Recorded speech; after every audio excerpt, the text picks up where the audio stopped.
Come on, bro. Dance off. Me and you. Let's do this. We did this gig last week. Yeah, we did, and I still want my We already dance did off. this. Come on, No. Ryan. Give me. All No, right. it's not happening. Killjoy. All right. Hello, interwebs, and welcome to Close Up. I'm your co-host, Joe. And I'm Ryan. Ryan and you and I have waited 6 years for this Guardians of the Galaxy sequel. Was it worth the hype, or about as good as the rest of Phase 4, which is to say bad? Full spoilers for the movie ahead. So, from this extreme long shot, God. we zoom into our medium shot. How excited were you for Guardians 3? I was pretty excited about this because whether or not you loved or hated Phase 4, James Gunn has always been consistently pretty good, especially with the Guardians characters, and you can even argue a good portion of Infinity War was given help from James Gunn, because I believe the Russo brothers went to each director of the respected solo people and asked them, hey, how do you think they would act in this scene, or helped out. So I will say they contributed to Infinity War and Endgame quite a bit. And this is the final outing of James Gunn in the MCU before he moves over to DC, and he's going to go out with a bang. And that's what I was hoping for, so I was pretty hyped. This was my last best hope for the Marvel Cinematic Universe. Mm-hmm. That's as much as my hype level was going into this. Phase 4 basically broke me as a fan. It took I'm not going to go up to when Phase 4 started, but I've been a fan of Marvel since day one for 15 years now, and I've never been this close to just being out entirely. I probably wouldn't even watch the movies anymore if it wasn't for the fact that I review movies as a main hobby. But Guardians is consistently one of my favorite franchises within the MCU ever since it started. I never thought that this property that I'd never even heard of at the time could be one of my favorites. And it just so happens that the Guardians movies hold up pretty well compared to the rest of the MCU. And I also knew this movie was written before Phase 4, or it was supposed to come out during Phase 4. So I figured and hoped that it wouldn't be bogged down by the multiverse BS or trying to tie in anything else that was going on. I went into this hoping for just a good, solid conclusion to James Gunn's Guardians trilogy. And, well, did I get that? We will see. Let's go into our close-up. For the record, Ryan just got out of a screening of this movie as of the time we're recording, and I haven't even heard any of his thoughts yet, so haven't. It's very fresh in me brain. We have not compared notes at all until this moment. So, First thoughts, yay or nay?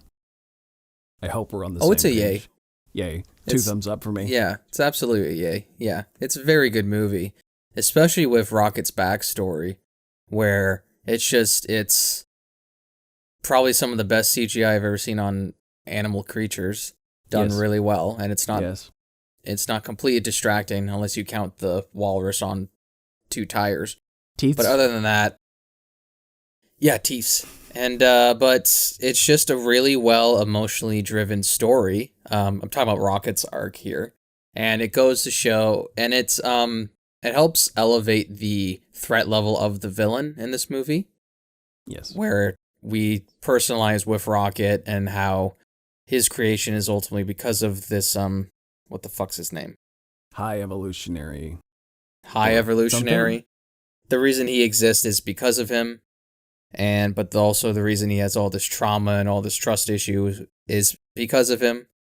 And it just goes to show what good writing can do to really elevate your villains in this movie, because I see this guy more as a threat than Kang was in Ant-Man and the Wasp Quantumania. Not to say that that villain was written terribly, but it's just a more grounded story, or more grounded and more personal story for Rocket with the high evolutionary. And I don't remember who the actor is right now, but he knocked out of the park. You can really see him put on this face of this sophisticated, high intellectual man, but deep down there's this really just insecure person that he cannot be wrong, or he cannot take someone being smarter than him or having a different opinion than him, and he'll just absolutely lose it. And I love that. I love the character design. I love the makeup with his face being wrapped over a helmet. I just thought it was really, really well done. I thought the CGI was really good in this movie, top to bottom. Thought the humor was pretty good. I have like small gripes, but nothing like huge to make me put this movie, like make it lose points. But I thought it was a really good movie. The first one I walked out of and I was like, thank God, finally, like a good, just Marvel movie. Objectively and subjectively good. I just looked up the name of the actor who played High Evolutionary. Sorry if I butcher it. Chukwudi Iwuji is the High Evolutionary. And I forgot to mention up top, I think, but full spoilers ahead for this film and this discussion, by the way. Just before I get into it. I think what made the High Evolutionary better than a lot of Marvel villains is that he actually feels objectively villainous. There's no... Yes. There's not... I mean, yeah, there's a deeper side to him, but there's no... He's not really redeemable. He's not somebody who's just a good person who took a wrong path. He's not some tragic anti-hero. He's just a straight-up sadistic person. And I think he'll tug at the heart of any animal lovers who watch this movie to be like, how could somebody do that to animals? They'll see this guy as the most evil villain the MCU ever created, worse than anybody. Really, like I think the fact that he tortures animals as his whole shtick is just like, okay, you're the most evil, you win. And I think that it sides us against him immediately. I think what got me was, which one was it? Floor. What he did to the rabbit. Floor? Yeah. The rabbit that he like muzzled and put the spider pretty legs on. Pretty messed up way to mess up a bunny. Yeah. Yeah, I think that one was the most messed up, but they were all pretty bad.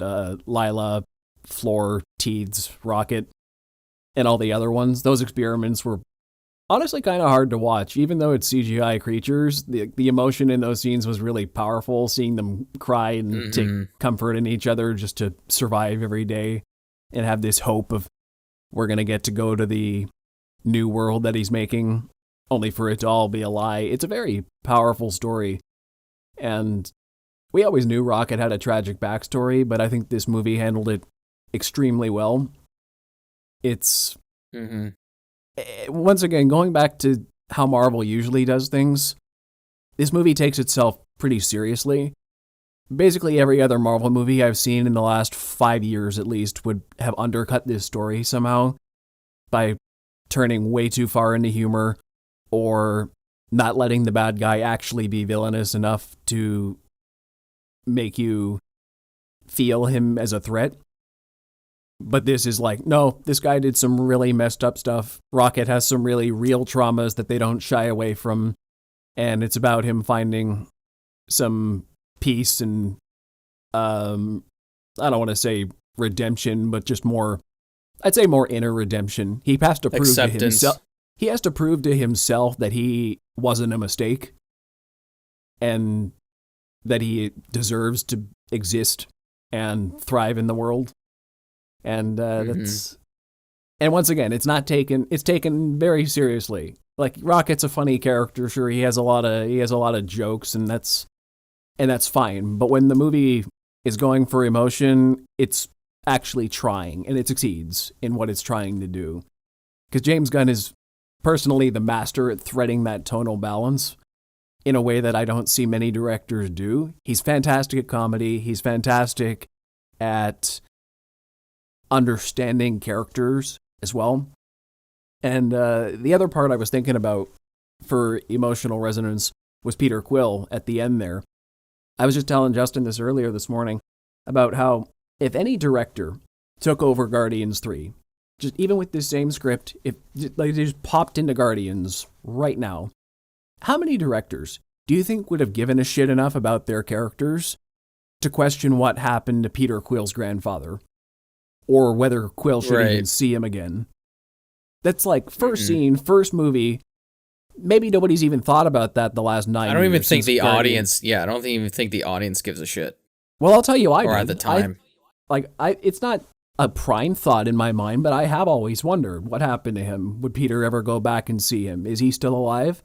I wondered that the last 9 years, and it always made me sad wondering why Peter never went back or never stayed when he was back there for Infinity War and Endgame, and when he came back. Like, okay, well, are you going to see your grandfather? And I just think most directors, having been handed Guardians of the Galaxy at this point, would have just neglected that entirely. But that's one of the most emotional scenes of the movie to me. I nearly cried when I saw him finally meet his grandfather again and say hi, Grandpa, and give him a hug. And the post-credit scene. Is it the same actor? Yes. Yeah, I assumed it would be. I mean, it's Marvel, so they just made him look way older. Yeah.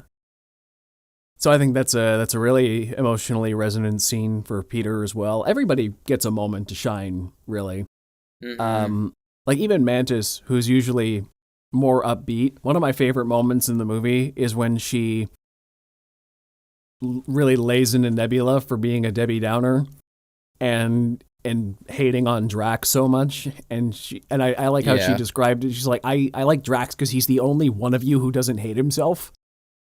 And that really resonated with me. I'm like, oh yeah, that's definitely true. Drax is a simpleton, but he's more kind-hearted, and his simpleness is what makes him endearing.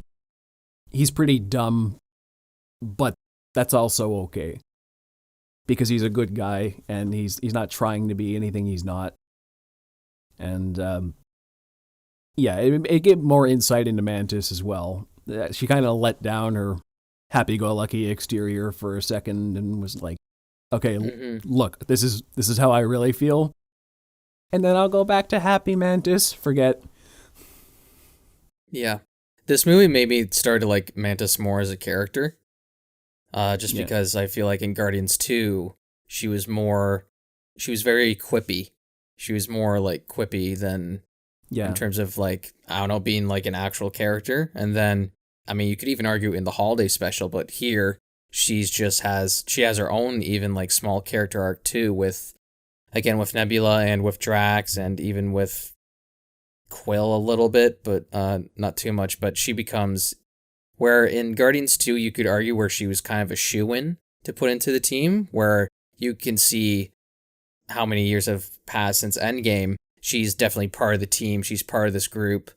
Yes. And you can feel that and that just goes to show the amazing chemistry that this entire cast has with each other and how they're able to feed off each other and how they're able to work with each other's emotions and play off each other, and it just flows beautifully. I think it's the same person who casted the Marvel Universe the past 10 years. I think it's Sarah Haley Finn or Haley Sarah, whatever. One of those. I always see her name pop up in the opening credits. So it's cast wonderfully, and then they're all acted amazing. Yeah. Okay, let's start getting into maybe my first note here is that I made in the theater just from the very beginning. It was interesting to have such a somber beginning to the movie. It kind of started on a downer with Rocket just wandering through nowhere, listening to sad music. Yeah. Oh, right. Not Baby Rocket.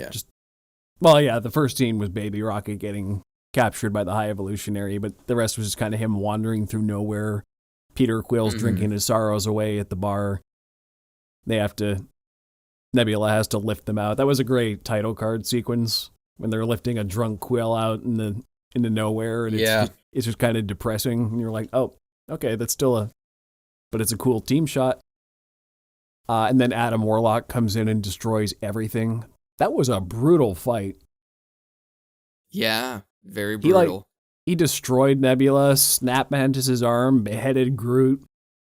nearly killed Rocket, shot Drax. I don't think he did anything to Quill because Quill was just drunk and Quill was hurting him. drunk, yeah. Well, Yeah. Quill came in and shot him a bunch, and then I can't remember. I think the Nebula I don't even remember. I know he comes in at the end, but he didn't really touch Quill. Because I think if he did, he'd just be dead instantly. I don't think he touched Kraglin either. There was just that moment of, who threw this at me? That was very rude. Yeah. That was funny. Yeah. I mean, it's cool to have Adam Warlock in, but this is like one of my few gripes with the movie. I don't know why he's in this movie.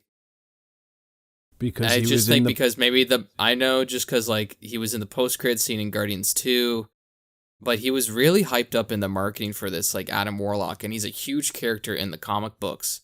Yeah, I was going to say kind of a footnote. Yeah, like when you watch the movie. What I was going to say was in the comic books, as far as I know for Guardians, the two main characters are Star-Lord and Adam Warlock. Really, he's just as big a part of the Guardians comics. So, of course, he was hyped up by Guardians fans going in. And I think my expectations were set pretty low from him because I read a couple reviews going in. So I came out liking him more than I expected. Really, I think Will Poulter did a really good job. His comedy landed. I like his stoicism.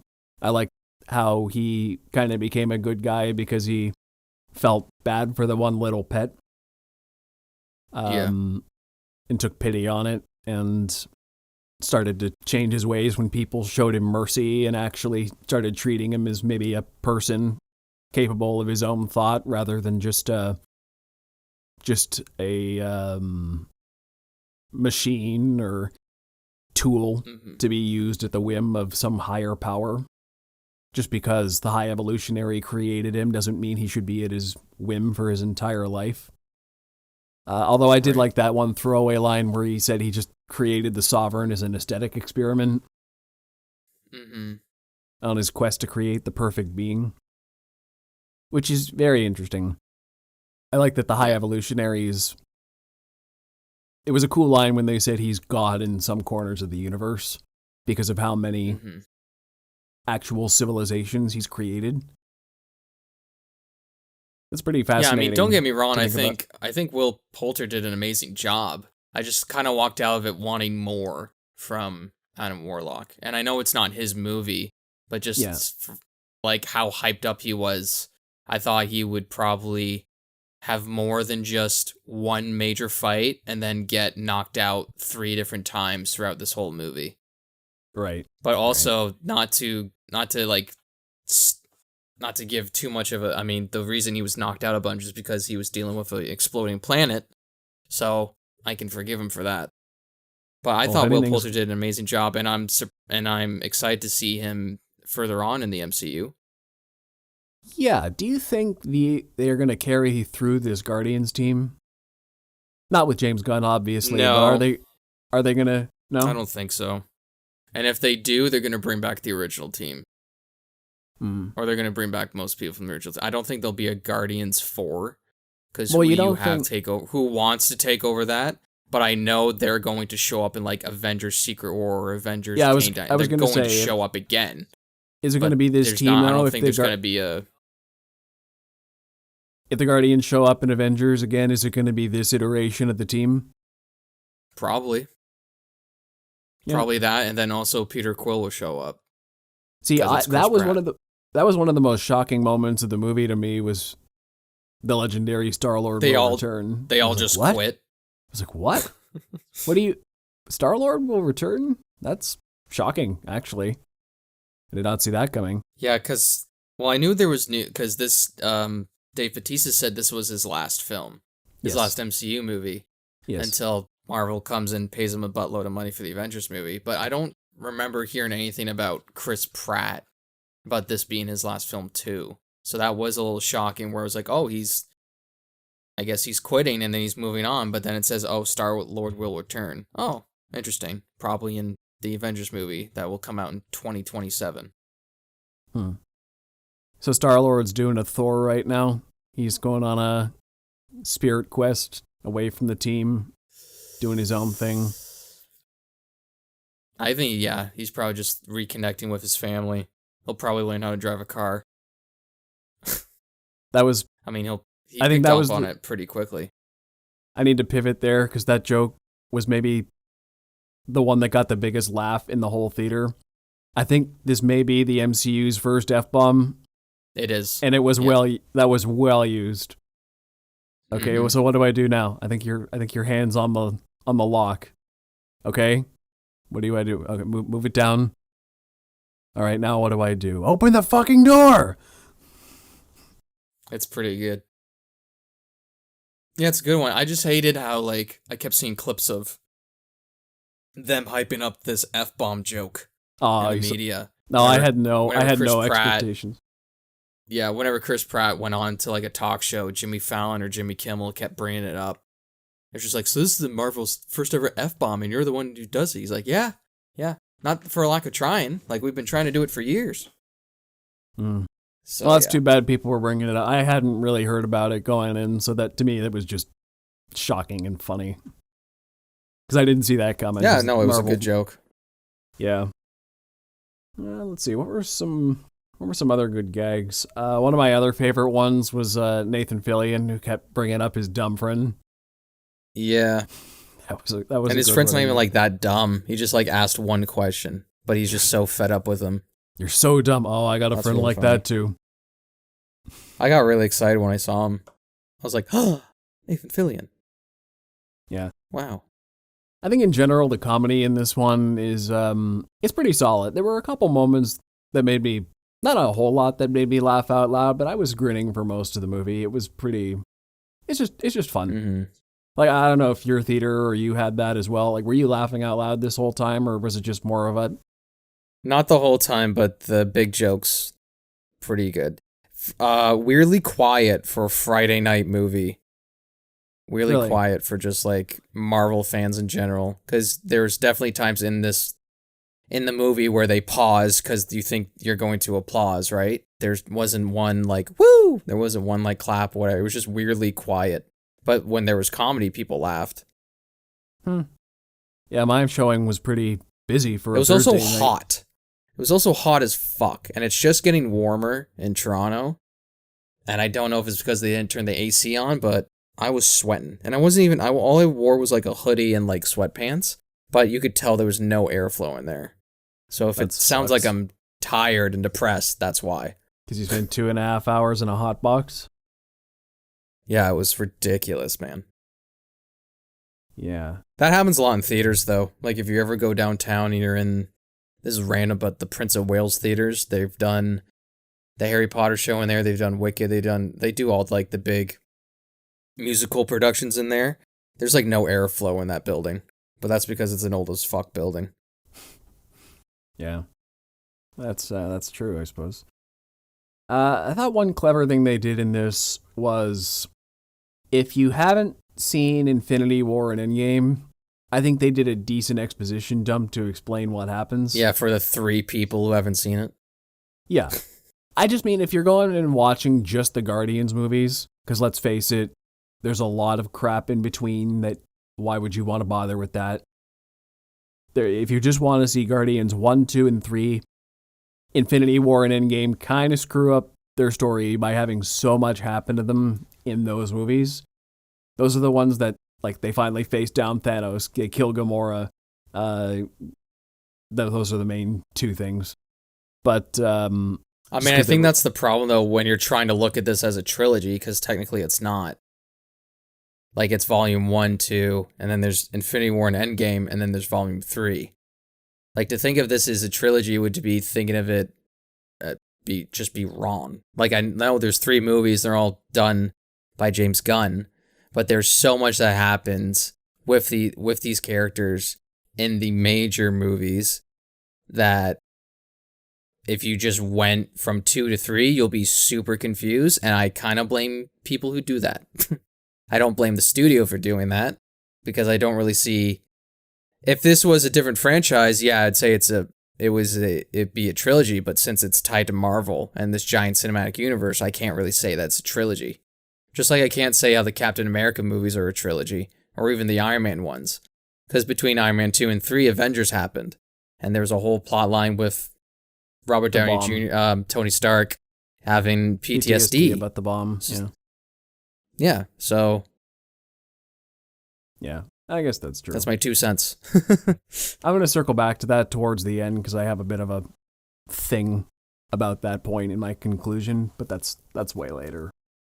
Right. My point was that I think they had a decent exposition dump scene in here for if you haven't seen Infinity War and Endgame. If you're just watching Guardians 1, 2, and 3, that elevator scene was pretty funny. A good way to describe where Quill's just rattling off everything that happened in Infinity War and Endgame to that one lady to explain why he and Gamora don't get along anymore. And he's just so pissy about it, and Gamora and Nebula are just awkwardly standing there having to hear the whole thing. I also like how he admits that, like, when he punched Thanos, he messed up. Like, he acknowledges that. I saw that immediately as James Gunn apologizing on behalf of Star-Lord to the whole fan base. Yeah. Because I don't think James Gunn was happy with how they handled Star-Lord in that moment. I think he's been on record as saying that. So that was just his way of being like, sorry. Yeah, if you do think about it, it is kind of not character assassination, but it is bringing the characters. But you can also say that Star-Lord is a bit of an emotional character. I will defend that a little bit. Well, I don't see. Look what happened. Look what happened in Guardians. Look what happened in Guardians 2, right? Where Ego is like, I put that tumor in her head. He just full blown before he starts talking, puts like 50 holes in him. So he's always been a bit of an emotional character. It just sucks that they were about to get the glove, and in that moment he had to lose it. He had to be mad. Yeah, it's just bad timing. Yeah, but for the character to be to admit, like, yeah, I fucked up, kind of saves it for me a little bit. I mean, you got to think about the context, right? Because I feel like ever since Infinity War, whenever the name Star-Lord gets brought up in online discussion, somebody is going to say, yeah, but he screwed the whole universe. Mm-hmm. So much for being a Guardian of the Galaxy. He's the reason Thanos won. Every conversation about Star-Lord for the last 5 years has been about that. So they had to acknowledge it, I feel like. I mean, when James Gunn wrote this, I think that's where the hate of the growing amount of just hate of Star-Lord and Chris Pratt himself just grew from. I don't know why. Just so irrational, so stupid. And like everybody who knows Chris Pratt personally seems to defend him. They're like, I don't get where this is coming from. He seems like a decent guy to work with. Seems like a, all around good human being on the whole. I mean, there's that whole business where he goes to a church where he's from, and they're very against, or they're just very heavily Christian based, and they're very against just people who aren't straight. Let's just I'm just gonna sum up that the LGBTQ2 plus community. But he said like he recognizes that he doesn't agree with their points, but he still goes there, and people don't like that. But it's a whole mess not even to talk about. Yeah, I mean that's just that's his faith and his community, and you don't have to believe in, like, I live in the town of Newmarket, the country of Canada. I don't have to agree with everything people in Newmarket or Canada or Ontario think. Mm-hmm. That's just where I am. It's where I live. It's what these are the people I know or in my community. If I went to a church, it'd probably be the same thing. Do I believe in everything, every preach and sermon in this church? Maybe not, but whatever. It's just where he goes. Don't judge. If he actively says something that you don't like, fine, that's on him. He said it. Yeah, that's different. Don't judge what he does just because of who he affiliates with necessarily. That's like sometimes where there's smoke, there's fire, but he hasn't done anything actively wrong as far as I've seen, so controversy is stupid and unwarranted. But I agree. Yeah, I think they handled Quill really well in this movie. It's like I was saying before, there's I love how they didn't undercut any of the emotional moments. And of course it's kind of inherently funny the way he presents it about not being over Gamora. and he's just pestering her the entire movie. Like, yeah, you're not the Gamora I knew, and, you know, wouldn't it be nice if you gave it another shot? Maybe. And she's just rebuffing his advances the entire time. But also, you can tell Quill has matured a lot from the first Guardians of the Galaxy movie. He's really grown into his role as a leader and as a human being and as a hero. And just seeing his character arc over the last 9 years has been a treat. And I think Chris Pratt plays it with a gravitas that hasn't played it with before. You can tell the difference over time, and I appreciate that. Star-Lord's more mature. The writing for him in the Guardians in general is more mature. Once again, it can go to some juvenile places for sometimes, just for comedy, but it's like the tone here is written with a I don't want to say mature again, but it's kind of with a focus and an intention that I don't see much from Marvel nowadays. James Gunn is a writer-director who knows what he wants from these characters, and he's willing to take them there in the most emotionally satisfying way possible without skimping on entertainment value. He's not just trying to tell a vehicle for the next 5 years of Marvel storytelling. This doesn't set up Phase 5 or explore the multiverse or really tie into the greater MCU at all. It's a great send-off for the Guardians characters we've come to know and love for the last 9 years. Everybody gets a great moment and a character arc. Somehow they managed to balance a whole lot in this movie, and I think it mostly worked. And I came away loving these characters even more than I already did. It's just satisfying. It's a satisfying movie, and it's just really well handled on a technical level from a storytelling perspective in a way I haven't seen from Marvel in a long time. And if they were going to nail it for anyone, I was glad it was this one. That's what I'll say there. Right. I think the reason why this one is going to be more successful and a lot more just well thought of in general is because you can feel the attention and the care with the writing and the directing in this movie. Whereas some of the past Marvel movies, especially, not to say that the directors are bad or the writers are bad, but they were definitely just hired to just be name slots most of the time.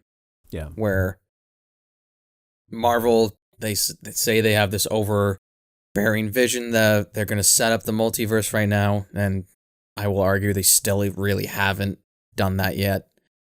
But with this one, you just have a guy who has been with these guys since 2014, loves and cares for them deeply, and that's the real difference. And when it comes to writing and making a movie, where anybody can write and direct a movie, but nobody can write and direct a good movie or a well-crafted story. And I think James Gunn is probably one of the best writers out there in terms of superhero movies, and I cannot wait to see his DC cinematic universe. Which kind of it's really funny for me that the most successful Marvel movie, I'm just going to say it, is probably Guardians Volume 3 after Endgame.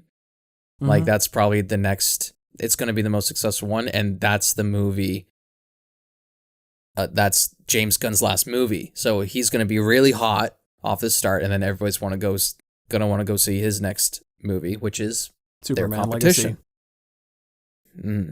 Which I think is really, really funny. Yeah. And also the fact that he's jumping from Guardians, who he rose from obscurity to become household names, to Superman, the biggest, best superhero of all time, and first. That's a massive leap from right there. Huh? I'm curious to see what he'll do with Superman Legacy, because most of his superhero movies have a very specific tone to them. They're a little bit more like adult insensibility. I think his humor is a bit more edgy. He likes violence a little bit more. I mean, he's got the idealism and the optimism and the right tone, I think. He has the chops to do a Superman movie. I just never seen him try something in a Superman tone before, so I think it'll be an interesting challenge for him as a creative to keep the James Gunn flavor, but match it with Superman. Because I think the reason James Gunn gets away with what he does is because he picks characters nobody's got any emotional attachment to. I didn't have any expectations for a Guardians of the Galaxy movie in 2014. I don't think what he did was super reminiscent of Guardians comics. That's why they're not Marvel's Guardians of the Galaxy. To me, they're James Gunn's Guardians of the Galaxy. He did the same thing with his Suicide Squad movie a couple of years ago. I didn't really know most of the characters in that movie except Harley Quinn and Amanda Waller, basically. But he put his own stamp on these characters such that that's the version I know. I know James Gunn's version better than the comics version because he made them so memorable to me. Superman, however, is different because he's the most widely known superhero in the world with a lot of expectations built around him. So I'm curious to see how he handles somebody who the vast majority of people going in have expectations for. Like, how do you put your stamp on a character everybody's got their own preconceived notions about? Whereas Guardians, This is just, these are his babies. This is a combination of his heart and soul for the last 9 years. And I mean, I'm sure people said the same thing about Zack Snyder, and you can argue he did a very good job with Man of Steel. I think he did very good for what he had, but also Man of Steel is proof that Zack Snyder tried to take on Batman, Superman, Wonder Woman to very mixed results. Because what he did with them was good, but also everyone's got their own idea of what these characters are. Nobody gave a shit when Jon Favreau adapted Iron Man in 2008. Nobody cared enough about Iron Man to have a thought about what a good Iron Man movie should be. Or Guardians of the Galaxy, or even Captain America. People just thought that was going to be a joke, or Thor. Most of the Marvel movies have the luxury of adapting characters nobody cares about. So I hear you. And that's but he's why a talented director. I'm not worried at all. Oh, me neither. Me neither. James Gunn go back to 2006 or 2005, whenever Batman Begins was. Yeah. So okay, we're gonna get the guy who did the Magician movie to do a Batman movie. Like, the last Batman movie we had was Batman and Robin. That was terrible. So it's gonna be, and Batman is probably the most popular superhero that there is. Yeah. And what he made was a very, very good trilogy, especially with The Dark Knight, which is regarded as the best comic book movie of all time. So I hear what you're saying, and I know it's because you have this deep love of Superman, from the comics, and especially like a Christopher Reeve's version. But hey, I admit I'm one of those people coming in with preconceived notions. Like he's fighting against me just as much as anybody else, and I love the guy, and I'm very excited to see what he does. But I have to admit my own bias here going in. Yeah, you just have to remember it's a different take, so it's not the definitive. This is the version of Superman for all of time. It's just going to be his take, and I think he's well researched a lot. Oh yeah, very much so. He's very good at doing that, so I think he's going to try to do a mix-up of both. He'll have the Christopher Reeve, style of it, where it's this. I think he's going to go back to the happy-go-lucky Superman, but there's still going to be those little tone shifts. Yeah. You can't do what you did with Zack Snyder again. To me, Zack Snyder, happy-go-lucky Superman is Superman. Zack Snyder was, that was the Zack Snyder version of it, just to be different for a while. And that's my main problem with Man of Steel. It's not Man of Steel as a what-if story. It's that it was the bedrock for a whole universe. That the tone, that's the wrong tone for a Superman movie, but it's cool for a one-off story. That's my main problem with Zack Snyder's version, is that it kept going. But well, we're not here to talk about. I hear what DC. You're saying. Sorry, we're here. I hear what you're saying, but then you hear that Hans Zimmer score, and then you forget all those preconceived notions. Oh, it's a good movie. Don't get me wrong. I'm a traditionalist. I know what you're saying. Yeah. If I have to take a pick for Superman. But yeah, let's get back to the movie here. We haven't talked about Gamora much. I love what they did with Gamora in Guardians 3 because it really subverted my expectations of. I thought this was going to be another case of the multiverse basically just making death meaningless. Oh, you brought back Gamora from another timeline. Yeah, sure. I guess she'll just get back together with Quill, be friends with the Guardians. I thought they were going to do the same too. Like nothing ever happened. This is just, okay, she doesn't remember all the years they spent together, but nothing will change. Actually, no, everything is different. She's a Ravager. She hates them, basically. She still has that rivalry with Nebula. Nebula and her basically traded places. She's basically who Nebula was in the first Guardians. Right. And now... Which is a little weird because from what I remember, she always did like kind of like Nebula, but that wasn't really explored until Guardians 2. Like they were pretty much enemies in Guardians 1, but I felt she always had a soft spot for Nebula. And but she I did don't in know this if one that... too. Yeah, a little bit, yeah. That's why she wasn't... But like, she was seemed never... like too... Yeah. It was weird. It just seemed like she was always angry at Nebula. I didn't really see her have like a soft spot with Nebula in this movie, but also it's a different timeline, different Gamora. She's been brought to this different, like, years ahead. She doesn't know, like, most of the people she probably knows has died. Her dad's dead, which she wanted. Like, Thanos is dead, but not how she wanted to do it, so there's probably still some resentment there. And now she's got this guy, Star-Lord, who just keeps following him around, being like, hey, we were in love, so you should be in love with me. I'd be pretty mad, too. Now, in terms of Nebula, I know she always kind of had a soft spot for her, but you got to remember before Gamora got redeemed and started to hate Thanos, this was also the woman who mercilessly beat Nebula over and over as children, and Nebula's the one who got her parts replaced every time.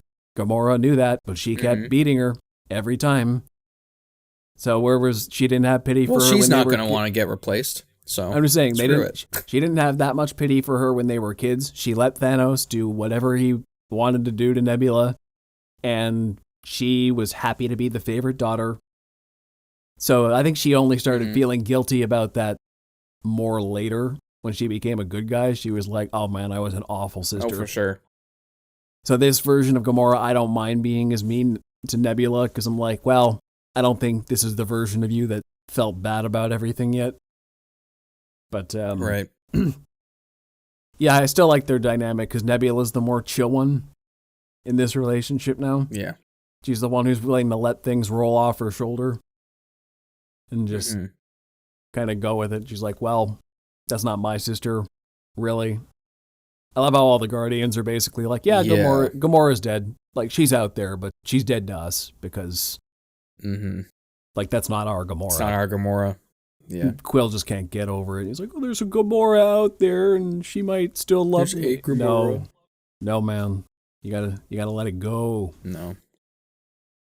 Yeah. Poor guy. Yeah, seeing Quill try to flirt with her was both funny and pathetic and sad, and it's so mix of emotions there. I like that one. Seeing him flirt with the desk lady, I thought was really funny though. Which time? Because like a part of me thinks that like she actually was digging it at first, and then everybody else comes in like that's terrible. It's like, oh, you were being kind of douchey. He's like, no, I saw it was working. It was working. It was totally working. It was working on. Yeah. I mean, it definitely worked on her too when when he tricks her, he just looks at Gamora's like, told you she was into me. I like how he just walked in the thing and was like, I'm not an idiot. And then he shut off all the gravity. He's like, I'm not that stupid. Yeah, I like that they made Star-Lord not a joke. Once again, so many other movies would by this point would have made your lead guy. They would have like flanderized him, just made him to the ground. Yeah, just made him really stupid. Like even Drax, I think, took pulled back a little bit from him being a joke character in the last 3 movies he was in. Even he got a little bit more grounded again, had more serious moments again. So I appreciate that. They didn't just take the personalities and make them bigger and bolder. They kept them at a core of who they are still. Mhm. Peter Quill kind of has a reputation as an idiot, but he's not. And I'm glad that, they didn't do to him what they did to Scott Lang, basically. Which still pisses me off. Yeah. I mean, I think that's just what the problem with, like, the new male-led Marvel movies they're just trying to add, like, a little bit of idiotness and a little bit of Tony Starkness into them. Like, you can tell, and especially in Multiverse of Madness, they really try to make Stephen Strange like Tony Stark in terms of his humor. Yeah. Yeah. And then they just up the idiotness with Scott Lang, which I don't really understand, because he's like one of the two people who was in the quantum realm, so he should know some stuff, but whatever. That movie's so dull. Once again, this is why I like Guardians 3, because it's not a Marvel movie, it's a James Gunn movie. And that comes through in every way. This isn't a studio film. This is a product of a guy who gives a crap about what he's making. Let's see, what else do I have here? Cosmo the Space Dog. I thought that was a funny gag. I mean, it didn't. If you're thinking about stuff that maybe should have been cut from this movie, that joke didn't really add anything necessarily. But I thought it was a funny gag that he wouldn't let go. No, I think it's a good joke. That he wouldn't let go of calling her a bad dog. Because the majority of people are dog people. Yeah. I think the majority of people are dog people, and in my theater, the only time they ever reacted was when he called her a bad dog. There was like a few people that went, oh! It was just her reaction, and everyone was like, oh. Like, you could just tell. Marvel fans are dog people. I think one of my favorite bits, though, is when they're all playing the poker game with Howard the Duck, and then he says it again just to piss her off. Yeah. She wouldn't get over it, and everyone because at the table groans. She is a bad dog. Like, he says it slower just to piss her off. And everyone at the who's table the voice groans. actress for Cosmo? Because it sounded like Florence Pugh as Yelena, but I know it's not her. I am not sure, actually. But I thought she did a pretty good job. I also liked how she wasn't just a random cameo. She actually had an important job in the end. Which I think kind of thematically fits, because Rocket and all the pets are like, she's another kind of mutant pet animal. Right. So the fact that she's the one who saved all the animals is... I don't know exactly what that means yet, but I know she saved everybody. Yeah. She saved everybody. She was the one that held the two ships together. Yeah. Yeah. I'm glad Quill didn't go out there, because that would have been stupid, that he died going back for the Walkman. The Zoom. Yeah. Whatever you call it. Well, the Walkman got destroyed, now it's a Zoom, remember? Right. But yeah, that was kind of like, I know he's not about to... I knew he was like, oh, Quill's going... Like, that was the one thing I was like, this is so just basic, whereas like, Quill's gonna have to fake get hurt so that Adam Warlock can prove himself to be a good guy. And I see his fucking hand come on screen, I was like, yep, told you. Yeah. True. And then then I saw his face getting bigger, I was like, oh wait, maybe he will die. Because that didn't happen in Volume 1, but now... I think what convinced me that he would be fine is that joke earlier in the movie when he's being all mopey, and the man just is like, are you gonna die? It's like, no. No, I'm not 50. That's really funny. They were talking about... That's kind of, I feel like that's like a weird, like, that's like a dark humor joke with a lot of just famous people dying way too young. True. But it was also a funny conversation. He's probably 90. What's he's probably the point dead. of living? I know. Yeah. Well, how old do humans live? I don't know, 50? What? Why are you even born? What's the point? Yeah. So I mean, it's true because he wouldn't even know. Yeah. But Maria Bakalova is the voice of Cosmo the Space Dog. Nice. Yeah. Well, She's she did been a very in good job. Borat, Bodies, Bodies, Bodies, The Honeymoon. Anyway, apparently she's been in all 3 Guardians movies. Really? Wait, sorry, hold on. Just Guardians 1 and the holiday special. What do you know? Yeah, well, let's see. The more you know. I love that this movie had some pretty brutal consequences for its characters and just things in general. Once again, didn't really pull any punches. I mean, one example is the Sovereign Queen got killed at a point. They built her up quite a bit and they just killed her off while the other planet blew up. That, to me, that was the main thing, that they introduced this entire civilization, had a huge chunk of the second act set on Counter-Earth, and then just blew the whole place up. And I was like, oh, that's a massive failure for the Guardians. Yikes. That's pretty wild. Yeah. I mean, and it's also just a cool idea where it's this guy's entire civilization that he's recreated, and his entire ship is kind of the core of this civilization too. I just think that's kind of a neat idea, and anytime he wants to, he can just hit the reset button, which is just goes to show how psychopathic this character is. I think it's a really good, and I don't know if he probably is dead, but it's not definitive enough for me to think that he is dead. The High Evolutionary? Because I know they peeled up. Oh, but they did, because he was stuck on the ship, and then the ship just boom, boom. But he could have, they didn't kill him. He could have gotten out of there. Right. Yeah, they didn't kill him. On purpose, Rocket was like, I'm a guardian of the galaxy. Showed him mercy. But we will leave you to die. Which is kind of funny to me, because Quill straight up murdered somebody earlier. Yeah. Which... It's really funny. I mean, it's one of my friends was like, Batman's not a murderer. Well, actually, in Batman Begins, if you leave someone to die, that's still killing them. It's like, whatever. I don't kill you. I won't kill you, but I don't have to save you. I have to save you. And Liam Neeson is just like, oh, okay, I accept my fate. I still thought that was a pretty cool death, that Quill killed that one guy, though, when him and Groot are parachuting out of the ship. And then he just drags him across the ground as a cushion. That could have been...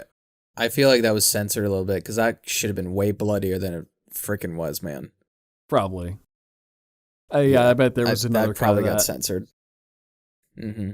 That whole sequence reminded me of what you said the other week about Guardians of the Galaxy just being a D&D campaign, because that is 100% something like that would happen. You split the party. The one party goes to face the main bad guy. The other one should stay at the ship, but they don't. They keep going. They try to go and rescue the main party who was facing the bad guy. They dive out of the ship. The other party gets trapped on the ship. They save Rocket. Where are you guys? We went to save you.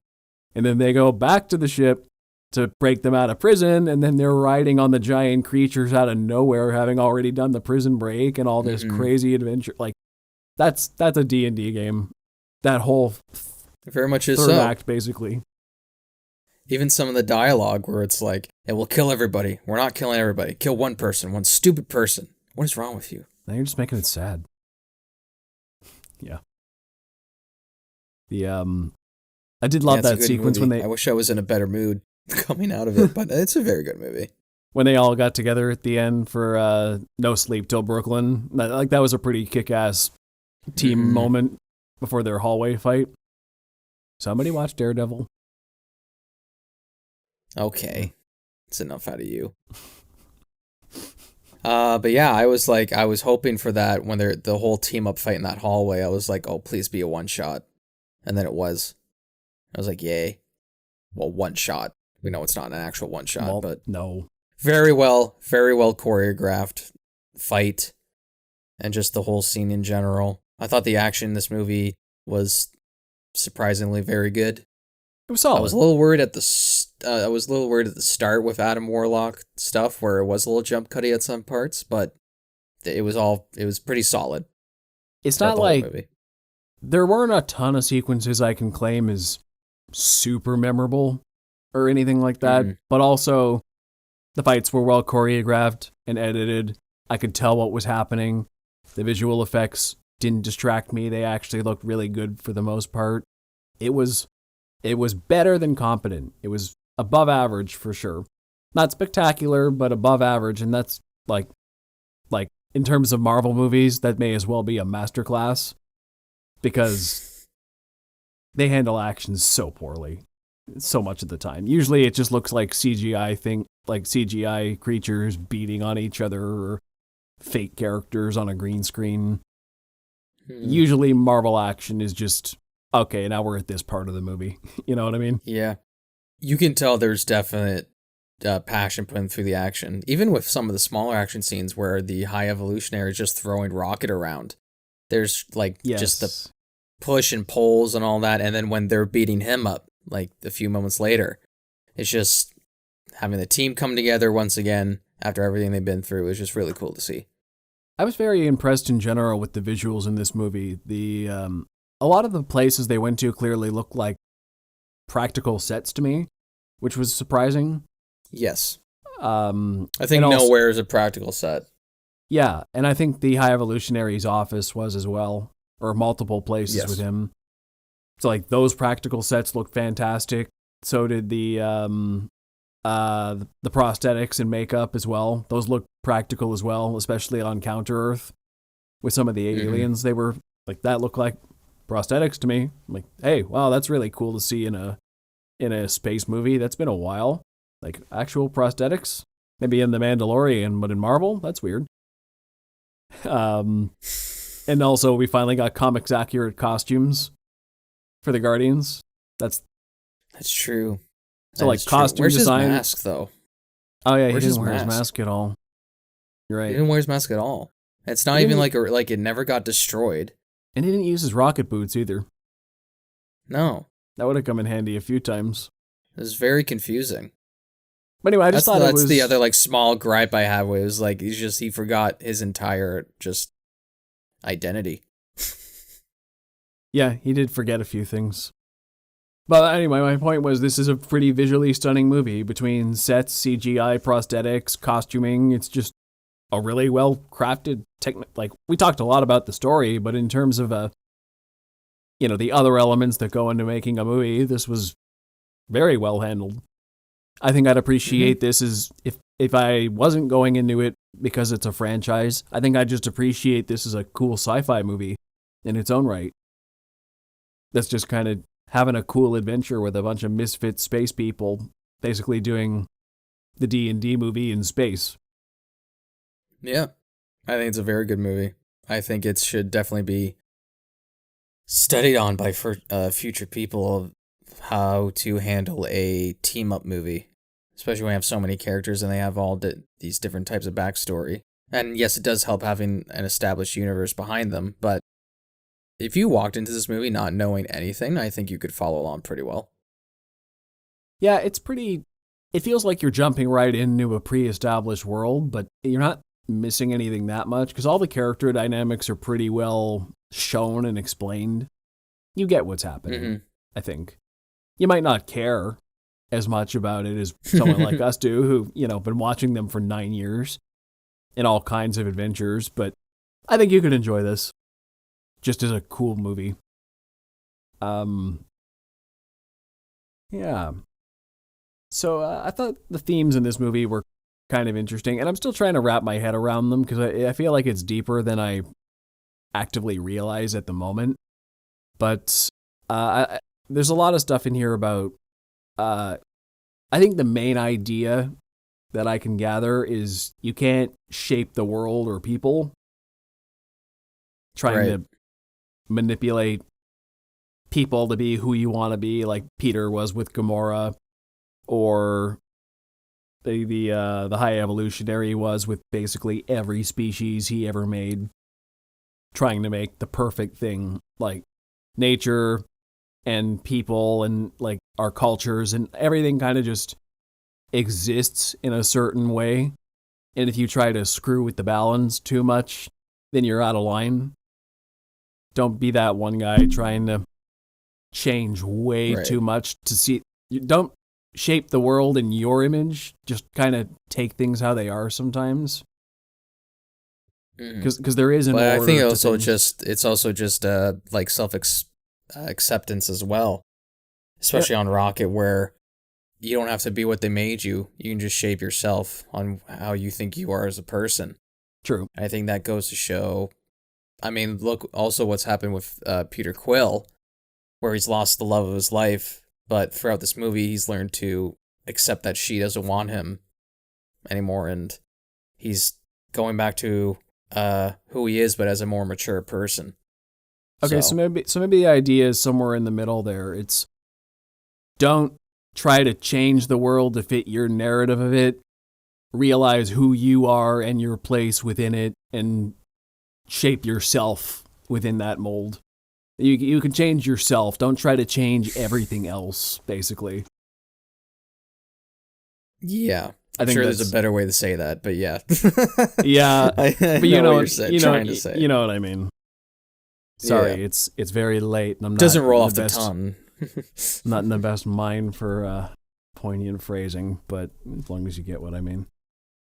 It's like that. What's that one quote? Or it's actually might be. Oh yeah, it's the Logan quote. Don't be what they made you. Yeah. Make yourself, not. Don't be what they made you. Yeah. So weird fact that I saw here. Apparently, Sean Gunn voiced and mocapped Rocket for a lot of the movie. I know he mocapped a lot of it. Yeah, he did that for most of them. He did that for Guardians 1 as well. For Rocket? I didn't realize. Yeah. There's a hilarious picture of Dave Bautista petting Sean Gunn's head in the mocap suit.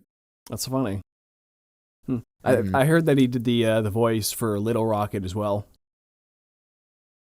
I wonder if they did that or if they took Bradley Cooper's audio and just pitched it. But that's cool. Yeah, and let's see. I have to criticize the needle drops just a little bit. If not because the songs were bad, but just they weren't as immediately memorable to me as other soundtracks. Yeah, I felt that too. But I also thought, the second one especially really stood out to me, and I listen to that soundtrack all the time. I freaking love it. So, but maybe once I get a copy of this soundtrack and start listening to it over and over, it'll stick with me a little bit more, because I think the music was good. I liked how all the music in this one was more diegetic than in other installments. The characters were listening to it. Like, basically every song was actually heard by the characters, which was... Yeah. Most of the other movies weren't really doing that. So that's kind of cool. So they did all have emotional resonance within the movie. And I feel like if I saw the movie again, listened to the soundtrack a lot more, I'd appreciate what Gunn was going for here. They just didn't stand out immediately, which is fine. I just don't think I recognized a lot of them. I think that was the problem for me. So I wasn't really... It didn't hit me as hard as the other two movies. I think for me, the problem wasn't not recognizing it. It was the different... Guardians 1 and 2 were very much deep-cut 70s rock hits that not a lot of people necessarily knew, or maybe I just didn't. But this one, because they got that, the Zoom, like you said, they were playing music from like 80s, 90s, 2000s as well, and a little bit of 70s too. And I don't know, that just, it doesn't gel with me. 90s and 2000s specifically, I can take it or leave it. Like, some of it's okay, but like 70s rock is my thing. That's why the first two soundtracks are really good for me. So. Oh yeah, they're some of the best soundtracks in general for the Marvel movies. I just think that was my problem. They're just playing a lot of music that's not my era, so. Right. That didn't help me. Because the sounds in those different eras just don't gel with me as much. But the music did fit the story as well. That's what James Gunn is 100%. famous for, and what he's really good at is using the music to tell what's happening during the scene or help elevate the story. He's always been fantastic with how music is used. I'd say another thing I liked here is that this movie had a lot of stakes right from the beginning. The plot is super focused in that, okay, Rocket got hurt. This movie is, how do we save Rocket? That's that's just the driving force. And the High Evolutionary is, Rocket's alive, I want to get Rocket and experiment on him some more. And the Sovereigns are like, oh, well, to impress the High Evolutionary, we got to get Rocket too. So everybody's just after Rocket for one reason or another. It's very, okay, this is this is the inciting incident. Rocket got hurt, and now everybody wants a piece of him for different reasons. And how do they compete with each other? Like, it's a very great script in that way, because there's one driving narrative. Everybody's got their motivations for it, and they're just tripping over obstacles in each other to get to it. It's screenwriting 101, but done very well and competently. Mm-hmm. And I also like how they had the ticking clock on it too. It has to be done within 48 hours, or Rocket's dead and nobody wins. So yeah, and even then, he almost doesn't make it too. I thought they were gonna kill him at that moment. They had me. I'm surprised no Guardians died whatsoever. That was also shocking. I'm really shocked by that. Everybody made it. Pleasant surprise. Mm-hmm. Especially Dave Bautista. Yeah. That was surprising to me. Yeah, if only because he's been so vocal about quitting. Mm-hmm. But now they're just like, no, he's going to stay here and take care of this army of children. I'm like, okay. We'll see you when he gets paid like $13 million to show up in a scene. I think Disney has that money. For him, it's the principle. He's angry because of how they treated James Gunn. They thought they could just... He was very loyal to Gunn, and then they just tossed him to the curb for something really stupid. And Bautista did not have that. Everybody else was more like, okay, well, we're not condoning this, but we'll take the paycheck still. But Bautista was like, you know what? I'm on contract for one more movie, so I'll do what I'm obligated to do. But after that, I'm siding with Gunn. I'm out as well. So I'd be shocked if you didn't see Bautista show up in a DC movie at some point. I think he's done with Marvel. 100%. He's jumping ship to the competition now. So yeah, that's my prediction. I bet you though he'll show up in like an Avengers movie though. I bet you he will. Just like even for a scene or two. Not a prominent role, but I think it's going to be a long time before we see him back again. He'll come back one day. I'm not saying the next one. I'm just saying he will come back. That's what I'm saying. One day, maybe like 10 years from now. Because guess what? His character's still out there. If he never wanted to come back, he would have told James Gunn, hey, can you kill me off so I can never come back to this universe? Yeah. But there's this deep love and care for Drax. I mean, it helped give him his second wave in career, right? So true. Very true. He will be back eventually because money talks. So this movie is... What I liked about it is that it's very confident in itself and it knows what it wants to be. It's not... Once again, this isn't a studio film. This is just a Guardians movie, first and foremost. And I think what was surprising to me about that specifically was how leisurely paced it felt. It wasn't like, oh, this is the grand finale, so we've got to try to make everything as spectacular as possible and rush everything right to the end and try to give everyone the biggest, most badass moments possible. This felt more to me like, okay, this is a Guardians adventure. It's got a sense of finality to it, but it feels like it's a very strongly emotional adventure for this particular crew, but it's not the craziest adventure they've ever had.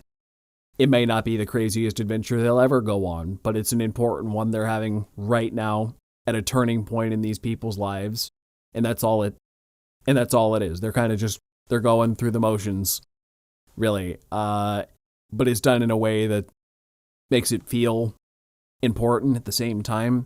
There's just this really interesting balance, once again, in how they presented it. It's not like rushing to the end. It's kind of leisurely, like, oh, this is just another adventure. You know what I mean?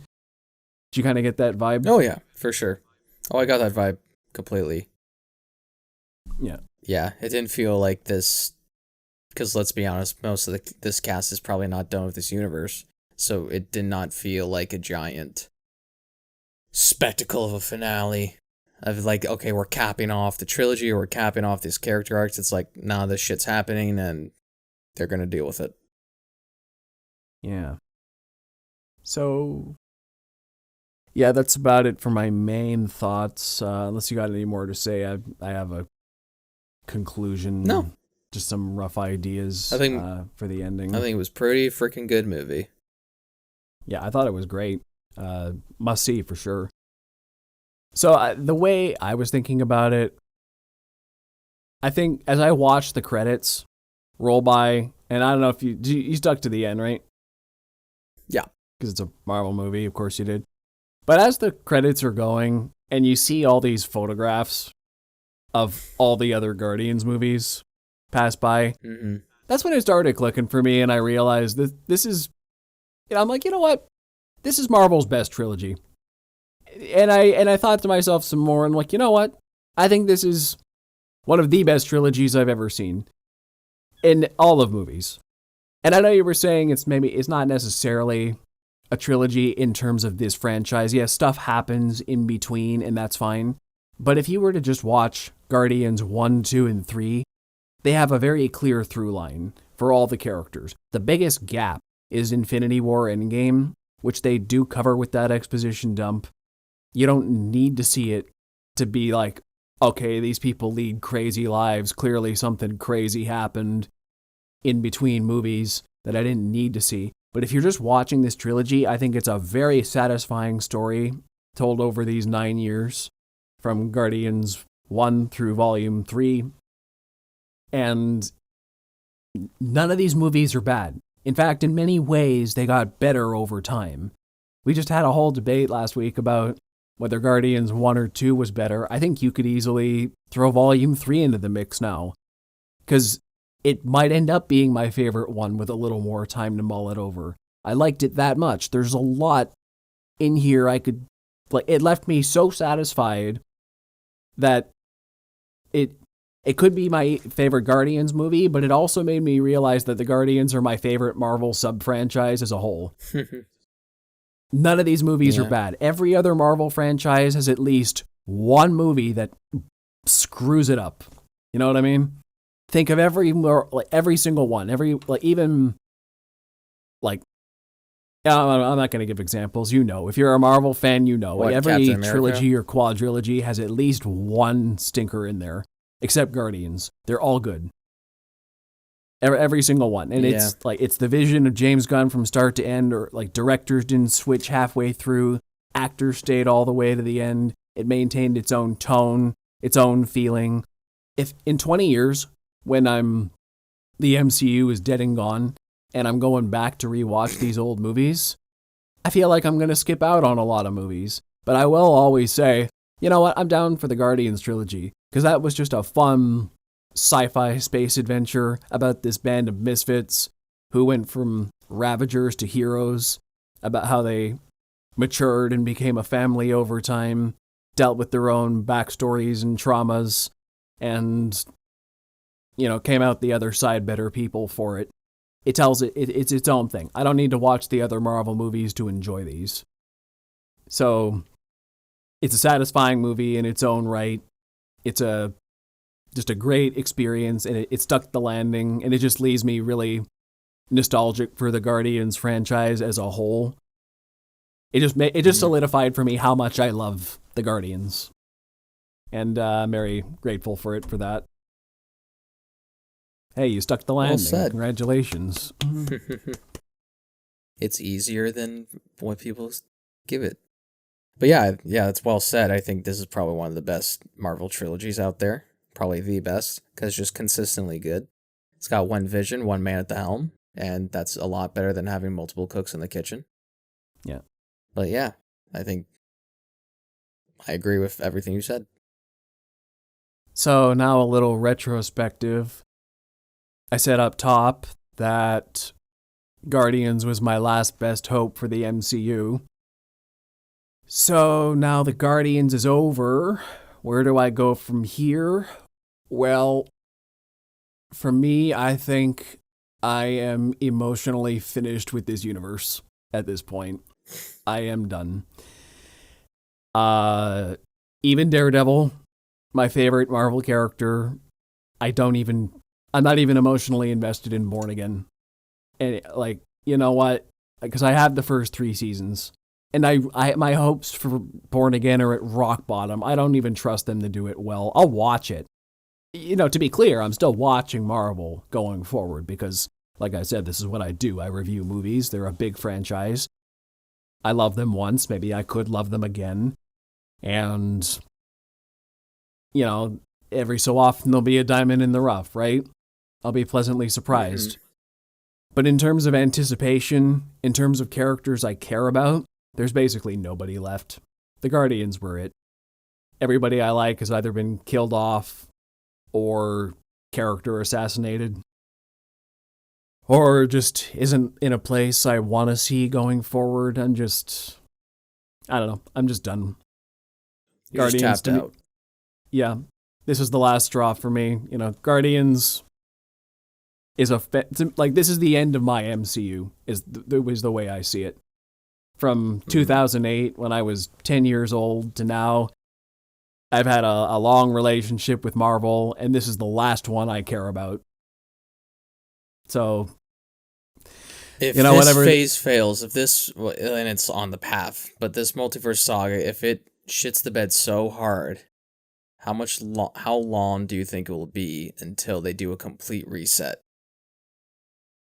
Oh, well, I feel like if they want the franchise to keep making money, it won't be more than a few years from when they're really desperate. Right.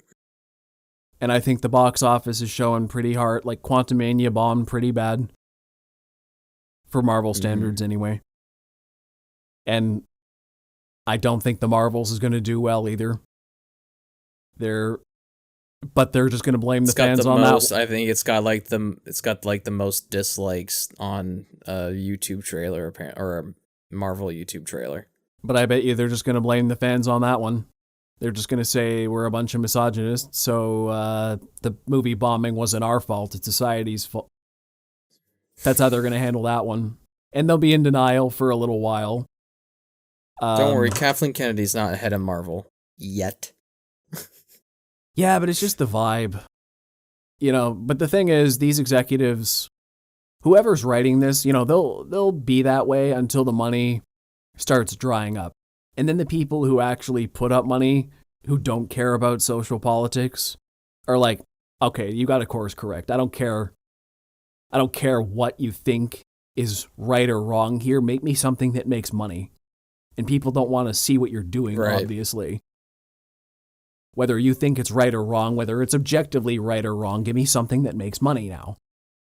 Mm-hmm. Maybe that'll be a reboot. Maybe that'll be bring back Robert Downey Jr. at any cost. I don't know. Get the original six back. I think the problem is, just to have like a little tangent on Captain Marvel movie, the first one, and why I think people hate it so much is because I think it tried to be way too political. I think it tried to, I don't know, I can't even remember like certain scenes, but maybe even with Carol Danvers' trainer, where it's like, you're literally nothing without me, you're hopeless. It's not big, and they, not at one point did they say because she's a girl, but they do allude to it a lot, where she is surrounded a lot by a lot of male-heavy figures, especially Nick Fury, Ben Mendelsohn's character. And she's the only, even some of the, like the team, whatever it's called, there are some females on that team, but they get their asses handed to them pretty heavily, unless it's Carol Danvers. And I think the problem with that and why it failed so much is because the marketing was very political as well.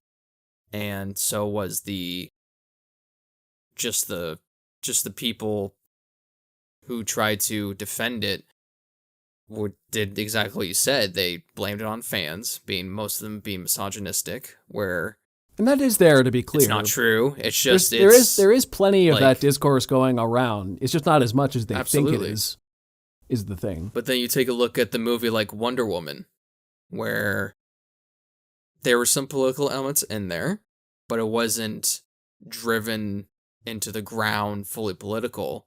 They just took this woman character who has the powers of a god and wrote an amazing story for her that showed off her powers, showed people what she was capable of without making fun of the audience that was watching it. And I think that's the main difference, is when you try to alienate your fan base and you start to attack your fan base, then you're going to make them not want to see your movie just out of spite. And I think that's the problem a lot of executives fail at when they try to defend something, is that we're not here to... Most of the fans, there are misogynistic fans out there, and it's really sad. But most of the fans that come to see your movies, we want it to be good. We have hopes for it all the time. And when we're given something that's very mediocre, we're just disappointed. And when you can't handle that criticism and then you attack us for, calling us all these names, it's just really, it just shows people's true colors sometimes. It's just really sad to be a Marvel fan sometimes. Or just a movie fan in general. I think you said it well. When you're given something mediocre, you're disappointed.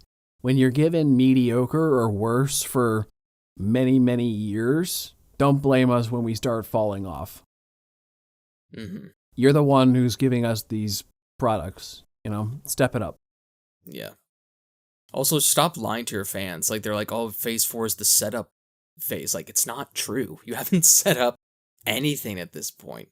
Like, even Quantumania, you've barely set up something. Like, it's barely there. You're not setting up shit. And it's stretched way too thin.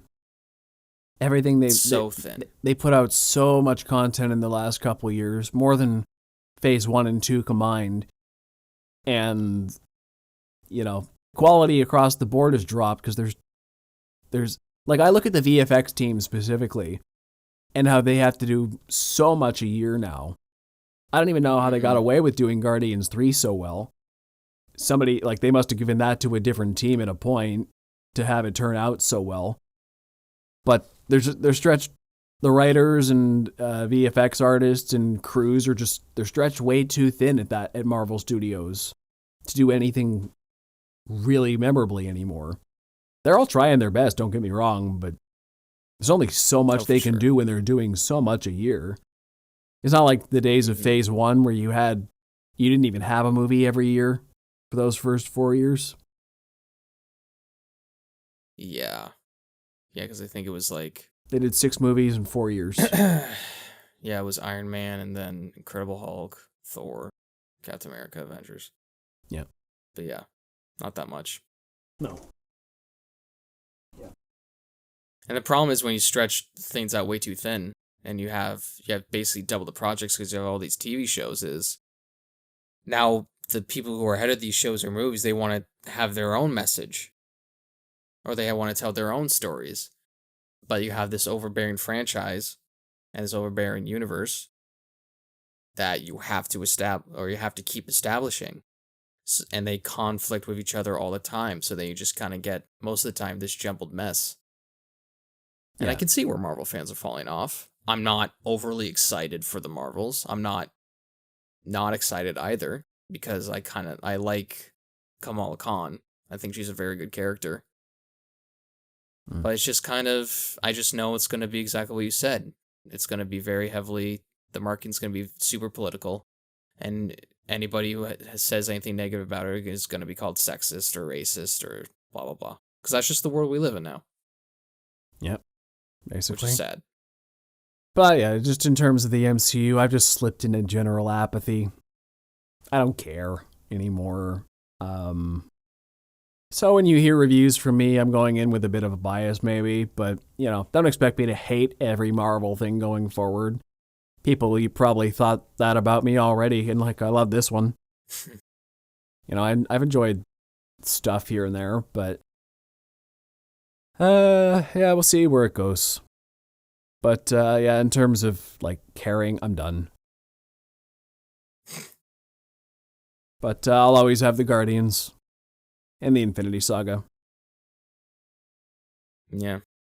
And that's fine with me. I can be nostalgic about the stuff I've already got. I'm not writing off everything Marvel's ever done. I'm just not excited about what's coming.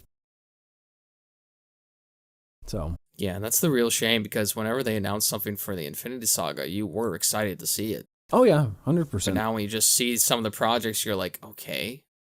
I also think part of the problem... sounds like a cool idea. I also think part of the problem was the novelty of the Infinity Saga. In so many ways, it was Right. like, oh, this is the first time superheroes are crossing over in a big way. The Avengers is like, oh wow, the like years of planning culminated in something really cool. And then phase 2 was like, what do you mean you're adapting super low tier characters like Guardians of the Galaxy or characters people don't even really care about that much outside of the comics, like Doctor Strange and Ant-Man? Like, whoa. This is really cool and novel. But now we've gotten to the point where, yeah, plenty of D-list characters have been adapted. Now it's just give me something good with them. The fact that they're being adapted at all isn't enough to get me around in the theaters anymore as a nerd. Like, yeah, you know what? There was a point where I showed up to support this stuff just because, wow, they're adapting Ant-Man. I know who he is, so I have to show up for that. To support that. Because, hey, I'm glad this thing nobody knows about is being made. Because that could be good. And now it's just, okay, now it's the mainstream. Now I can chill out. You have to sell me now, just like everybody else. Yeah. Okay, I'm done. It's going to be interesting what happens in the next few months. Because also Secret Invasion, I think, comes out, June or July? No idea. Haven't looked. It's going to be interesting. Yeah, trailer looked sure okay, it comes though. Out pretty soon. Yeah, it looked alright. I mean, I'm excited for Emilia Clarke to be in it. She is a phenomenal actress. She hasn't been in much since Game of Thrones. I mean, she's usually just been very busy with Game of Thrones, but then she's done a few. I mean, she did Terminator, but that was notoriously terrible. Her movie roles haven't been very picked.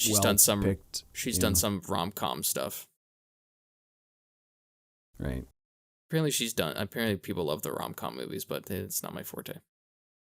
Oh yeah, I'm sure they're big for a certain demographic. I'm not in it, but I mean, I love a good rom-com here and there. Don't get me wrong. I'm just not seeking them out. I would actually defend something saying there's most of the time there's no bad rom-com. Because of I think they all just hit the message that they want to hit. I don't think I've ever seen an enjoyment out of most of them. I don't think I've ever seen an outright bad one. Usually there's romance, there's some comedy, made me chuckle a few times, whatever. It's entertainment. It's not usually offensively bad. Anyway, want to end off positive. Guardians of the Galaxy, Volume 3, 2 thumbs up, must see, fantastic, best Marvel movie in years. Love it. Best one since No Way Home. Definitely. Which is just kind of funny for most. I'm just saying, that's just kind of funny for most franchises, though, because usually if you say, oh, best one since No Way Home, that's like, oh, 2 years in between. That seems like a really good, a good ratio. But and then we're like, wait, how much has Marvel released in that 2 years? Say best since No Way Home. Guardians of the Galaxy 3 is great. Positivity. Plug yourself. Alrighty. Well, you can find me at Ryan Walker Official on YouTube, TikTok, and on Instagram. You can find me on Instagram, TikTok, and Facebook at ThoughtPlane Media. Also, check out the Close Up with Ryan and Joe Facebook page for latest updates on the show.